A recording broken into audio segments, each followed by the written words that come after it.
So a few days have actually passed. I decided to look into the Legenda dataset again. I wanted to see what the age distributions were like. And basically what I identified was that ages were distributed between 0 and 95 inclusively, with some of the ages being overly represented and some being severely underrepresented.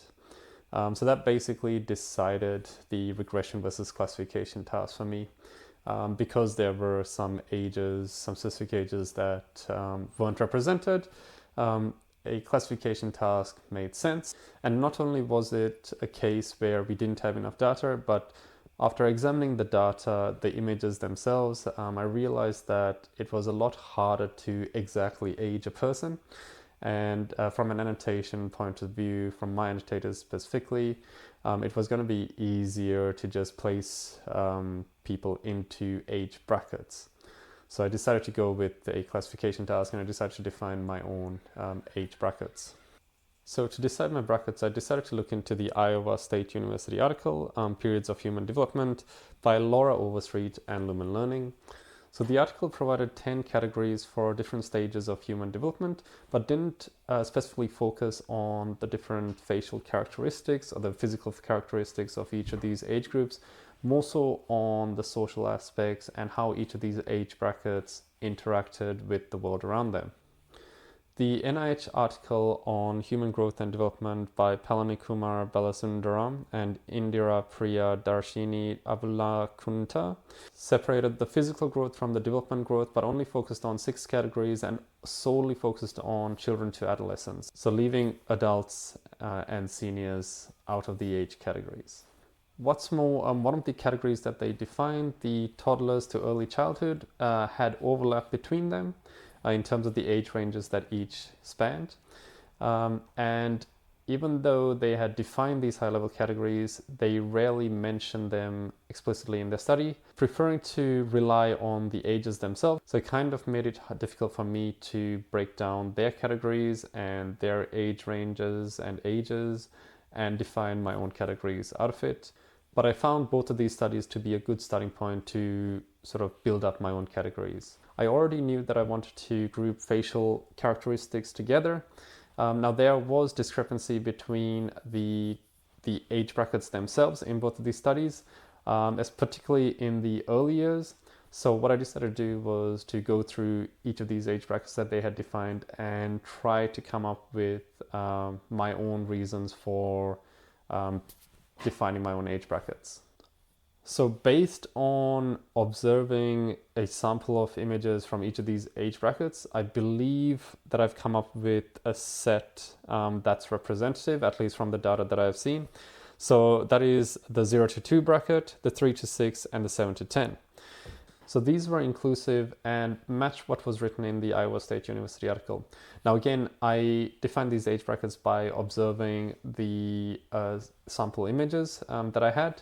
But obviously I could have been biased by first reading those articles. Now the other age brackets that I had were the 11 to 16, 17 to 25, 26 to 30, 31 to 39, 40 to 45, 46 to 50, 51 to 55, 56 to 60, 61 to 75, and 75 plus age bracket. These brackets were similar to what was defined in the Iowa article. The only reason I decided to split the other ranges that were not defined in the article further was based on the amount of labeled data that we had. So because there was a dominance in that sort of data, I thought that the model might be able to learn more by splitting the data down a bit further. And finally, obviously, the 75 plus category was created just because I didn't have enough data covering the 75 to 100 age range.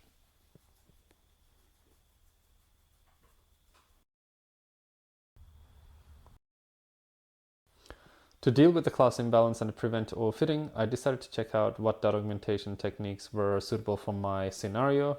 And in order to do this, I read the paper, A Survey on Image Data Augmentation for Deep Learning, written by Connor Shorten and Taghi M. Koshgupta. So it provides a good overview of all of their data augmentation techniques and the impact of these techniques on the performance of those studies. So it's quite high level, but it gives you sort of a broad understanding of the techniques available. And the study sort of reinforces that you want to use the data augmentation techniques to grow your data set in a meaningful way, such that if your data is dealing with a lot of images with motion blur in it, for example, and your training set only contains very sharp images, with people in the center, professionally shot, then you want to use your data augmentation techniques to blur those images to sort of give you that effect of motion blur, because you want to ultimately train the model to recognize the features that you would expect to see. So with that said, the authors highly recommend Gaussian noise injection. So this is very beneficial and improves the features that the model can pick up on, and it's a recommended augmentation strategy regardless of what you're doing and what type of data your machine learning model is expected to deal with. Horizontal flipping opposed to vertical flipping to preserve the context. So you can think of it as in a picture of a human, their face and their eyes are still correctly oriented. You're rarely going to see a picture of a person with the mouth up here.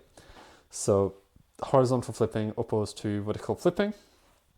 Rotations within a set range. So just thinking about this, I'm thinking of using plus or minus 90 degrees, as some people could be lying down. And so if you want to train a model appropriately, you would expect it to be able to deal with images where the face is sort of slanted or rotated at different angles, but not upside down. So translation and padding was another one. So we can move the face around and still age that person, even if some parts of the face are obscured or not really where we expect to see, such as in the corner or the sides or whatever. So random erasing, where we sort of choose a portion of the image and we just remove it essentially. So the authors recommend using different colors to sort of fill it back in, rather than just a standard, black or white, what have you. And the idea behind this is that, a human could be standing behind another human, so part of their facial features could be obscured. So the machine learning model would have to still be able to age a person if they only see a partial rendering of the human face. And then kernel filters to either blur or sharpen the image. In respect to the color space transformations, the paper actually raised an interesting point where originally I was going to pass through my images as black and white, to convert all of them to a single color channel, rather than having those three color channels, the RGB, that would slow down training. But what the authors identified was that there was a 3% chance or a 3% accuracy loss in some of the studies that they looked at that didn't use all three color channels. Now it's not a lot and I'm a bit skeptical, but I've decided to just use the RGB color channels as well, and try to squeeze as much performance as I can out of this model. In addition to the augmentation techniques that we've discussed already, the paper also discussed this very interesting one called mixing images, which I didn't realize was a thing. Because as a human, you wouldn't really intuitively expect something like this to work, where you take two or more images, you slice them up, and then you merge them back together. And this somehow boosts the accuracy. Now, I don't know if these images have to be pose aligned, or if they have to make sense in some way, or if you're just trying to slice the relevant features from a specific class. And that representation is what the model ultimately learns. But it looked weird and it was interesting, but I chose not to implement it. I chose to just stick with the base augmentations. So the authors also mentioned how it's a good idea to apply your augmentation strategy to your test set as well. So intuitively, we sort of know that we are training the model to pick up on these features because we're sort of pushing them forward with the augmentation strategies that we use. And so intuitively, we know that by applying those same augmentation strategies to our test set, we are going to be making those features more apparent to the model. And so it's going to be easier for the model to pick up on those features because it has already been trained to look out for those specific features. So this wasn't going to cost me anything to verify. So as part of my strategy, I decided to apply my augmentation strategies to the training, test and validation sets, and record if they were augmented and what sort of augmentations went into them, or whether they were just the original files. And this way, when I'm testing it, I can verify what sets of data are performing better, whether the augmentation strategies are giving us better results or if the original images are providing better results. So finally, the authors warn that these augmentation strategies aren't actually going to be beneficial if they aren't used appropriately. And by that, they mean that if you're applying these data augmentation techniques just to grow the dataset and not really manipulating the images in different ways to create new learnings, then the model is just going to overfit to what it already knows. So for instance, if all we're doing is color space transformations, changing the color of the background or darkening an image or whatever, but the actual human face remains in center and the features aren't changed with noise or erasing or occlusion or anything like that, then obviously the model is going to overfit because it's seeing the same information except in different pixel values or in color values or whatever. So we have to be careful with how we manipulate the data such that we are creating new learnings and not just duplicating the existing data set. So next we move on to the pre-processing and what I did there. So essentially, I decided to pre-process the Legenda, Adversarial, and Adience datasets. Now, some of these datasets do come with a face crop, or at least an extended bounding box where you can see more than just the face. You can actually see the hair and a bit of the clothing, which gives you a bit of contextual information. The Legenda dataset does not. So in order to sort of normalize the data, what I decided to do was run the Python face recognition library over all of the images and come up with those tight bounding boxes. So you do lose a bit of context, but you do end up with a set of normalized face crops. And it's normalized not just for these datasets, but it's also normalized for the datasets that I have in the Genome project. So once I've extracted all of these images, I ensure that all of the images are 100 pixels by 100 pixels. So this matches the images that I have in the Genome project too. I make sure that they are the same size, and I also make sure that the aspect ratio hasn't changed, and I use black bars. I surround the image with black bars to ensure that the aspect ratio doesn't change even though the size of the images do. Specifically for the left dataset, now the left dataset I designated as a test dataset. Part of the Legenda data would also make up my test dataset. But particularly for the left dataset, I use the pandas cut function in order to break up the data into the brackets that I had defined. But I also decided to throw away all ratings where the standard deviation was greater than 5. I decided that even though this was just for testing purposes, I didn't really want to be tripped up by any incorrectly aged or assigned ages to those images, and there was a higher chance of incorrect ages cropping up into the dataset because of the variance or identified by the variance. The other thing I noticed with the lab dataset was that some of the images were grayscale or only included a single color channel. So I decided to convert all images to RGB just to be on the safe side. In regards to the number of images that failed our face crop, so only about 10% of images failed the face crop, and in those scenarios, because it was quite a low number of images, I decided to just allow those images to come through.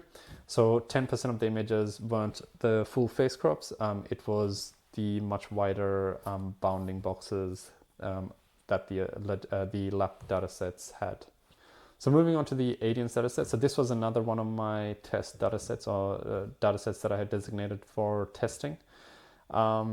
This one was more involved to work with just because they had specific age brackets already defined and sometimes in confusing ways. So I decided to go through each of the age brackets and identify which of my age brackets their data slotted into. And generally, I just slotted them into the closest matching age range. So as an example of this, their 15 to 20 was perfect for my 17 to 25 range, as that bracket was closer to the range that they were using. Now, I expect that there will be a few issues from using this strategy. Perhaps my accuracy would be hurt by this, but we will only be able to sort of figure that out once we go through the testing. So of the remaining classes that I couldn't quite move into my own brackets, I had to go through and investigate them. Now the 8 to 23 bracket only contained a single image, and that was clearly of a child. So I placed that into a 7 to 10 bracket, or into my 7 to 10 bracket.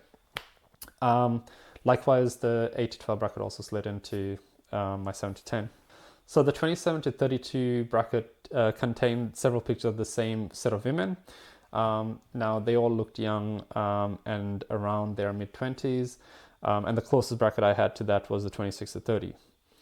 The people from the 38 to 42 bracket looked like they better suited the 31 to 39 bracket, and with the 38 to 48 I decided to drop just because there were several pictures of two people in this bracket, and they both belonged to different age groups, and it was easier for me to just drop them. There wasn't any significant need in order to sort of keep these images, or these sets of images. Now, the most involved bracket that I went through was this 60 to 100 bracket. I decided to go through one picture each associated with each face ID, or each unique face ID. And so there were several pictures to go through, but based on the images, I was able to differentiate whether they belong to the 75 plus category, or were less than 75 years of age. And so that's how I split the group. Again, I'm splitting this based on my own perceptions of it. So that might come back to haunt me when it comes time to testing, but we'll get to that when we look into the results. Once that was done, for the Adience dataset, I went through the Python face detection library, and only about 5% of those images failed to come back with an actual tie crop. And so 5% was low enough that I decided to just go with the full crops for testing purposes. So we'll see what effect that has on the results as well. Right, so next we investigated the data augmentation techniques. I was curious to see how we could implement these techniques and what sort of effect it would have on the data, and how far we could apply, or how much we could apply these techniques onto the data until they became unusable. So I wanted to figure out what the appropriate ranges were and what the sort of implementation specifics were for each of these techniques. So the goal here was to create a meaningful set of augmentations that the model could learn from. There was no point going with an augmentation that just produced an empty image or a completely noisy image that the model was not going to actually be able to learn anything from, and was just going to confuse the model. Nor was there any point in creating duplicate information and then causing that overfitting issue that we talked about before. So the first augmentation strategy that we looked into was flipping. This was also the easiest one to sort of understand. I confirmed what the study said, where it made more sense to do horizontal flipping rather than vertical flipping. I don't expect to see many pictures of people upside down, so it was sort of pointless to have the model learn that representation of them. Whereas it's very useful to have the horizontal flipping, where, if they're on one side of the screen and you flip them, then they're on another side of the screen, or facial features or whatever could change. So it's good to do that horizontal flipping compared to the vertical flipping. In terms of the rotation, I already knew that I wanted to do a plus or minus 90 degree rotate around the center. And I was able to confirm this just from the sample set of images that I was experimenting with. And yeah, I defined that range. I didn't want to go beyond 90 degrees just in case that pushed them into that upside down territory. So if they were already slanted, then I didn't want to sort of... So in regards to blurring and sharpening the image, now I had already experimented with sharpening the image in the pre-process stage because I applied sharpening to all of the images in the dataset. With the blurring, I realized that if I really wanted to imitate motion blur, then the best parameters for blur were between -1 and -10, where 1 represented the original image. So, and I also admit that from the sample of images that I was looking at, they were quite clear. So applying this strategy between -1 and -10 could have devastating consequences to some of these images. But yeah, when we're going through the results, that's when we're likely going to pick this up. All right, when it came time to brighten or darken the image, I decided to go with a strategy that affected the entire image. So it wasn't going to look into the highlights and the shadows and try to elevate one or the other. It was going to apply the same factor to the entire image. This was easier to implement, but again, could have potential issues if we are already applying it to a highlight or a shadow. Now the range that I found that worked best was a value between 0.5 and 2, where 1 represented the original image and less than 1 was darkening and greater than 1 was brightening. Translating and padding an image was fairly straightforward. I found that a translate of plus or minus 15 to 50 generally ended up providing a usable image where, yes, some of the features were obscured or missing, but you could still see the majority of the face to estimate the age of the person with. One thing that I didn't try with the translate and pad was a shear. Now I think a shear would be beneficial, but yes, at this stage I haven't tried to shear any of the images and see what impact that would have. Noise and random erasing were the most interesting transformations that I actually got to play with. Generally, I'm the type of person who has worked with images by drawing them onto a canvas and maybe applying affine transformations to it. Rarely do I ever actually touch the color channel information or see the image in the NumPy three-dimensional array. And so it took me a while to sort of wrap my head around what type of information that I was actually looking at, what the color channel I was looking at, and how to manipulate that color channel.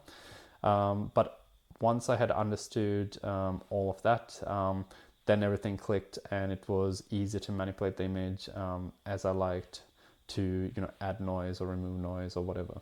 Now, in respect to the noise, again, it's represented as a NumPy three-dimensional array where it's the same dimensions in terms of size and shape as our original image.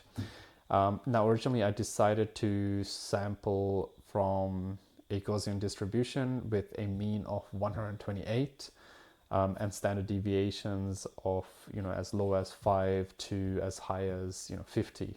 What I found was that because those values were very high, particularly when you're dealing with a normal distribution and 68% of your values lie between whatever the standard deviation is you set. So if it is plus or minus 5, then and your mean is 128, then you're dealing with 123 and 133. And so all that ends up happening is that you're brightening up the image by choosing a mean of 128, even though maybe it makes sense for the noise to be in that range. Now, what I found worked better was to go with a mean of 0. And then once you're at a mean of 0, then your values, if a plus or minus 5 means it's either going to be -5 or +5.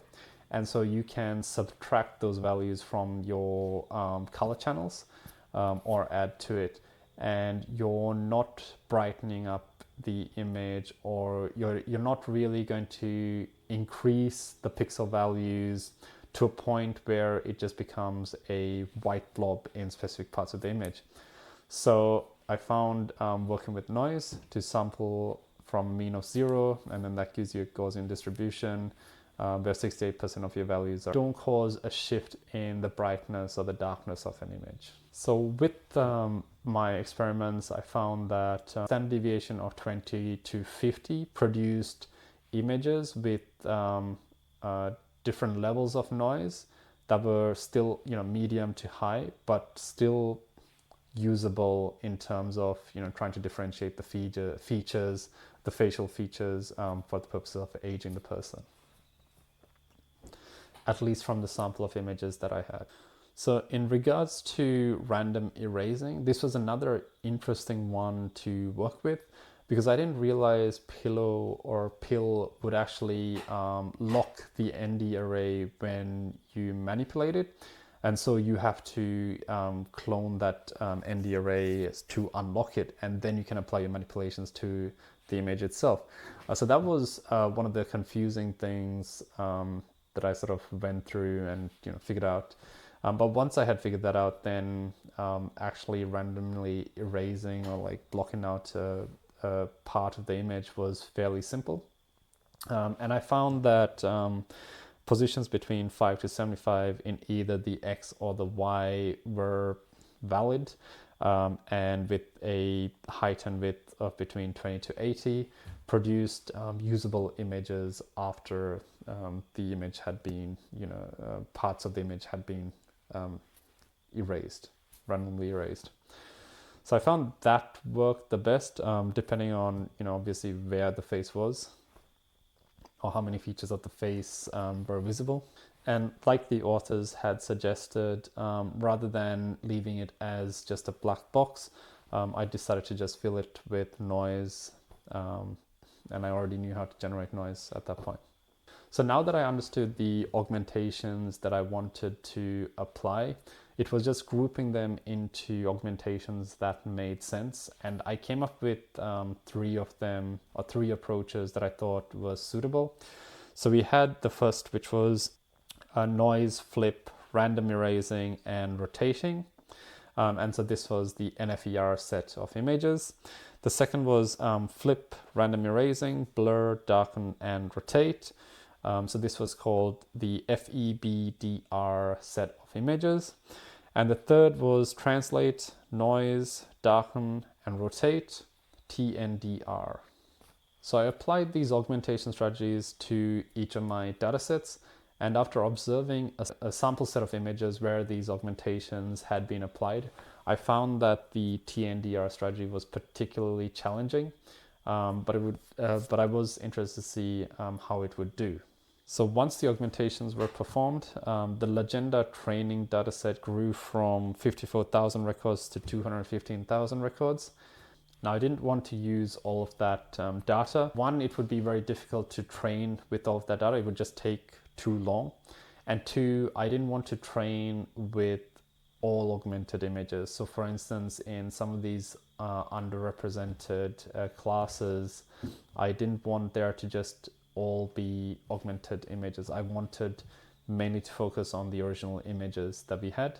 So I decided to sample 3,000 images from each class in order to use for training purposes. So this cut down on the amount of data for training, but it also cut down on the amount of time required for training. So now that the data augmentation pipeline has been applied to my datasets, it's time to select a model. So the Legenda dataset actually came from the MiVOLO paper.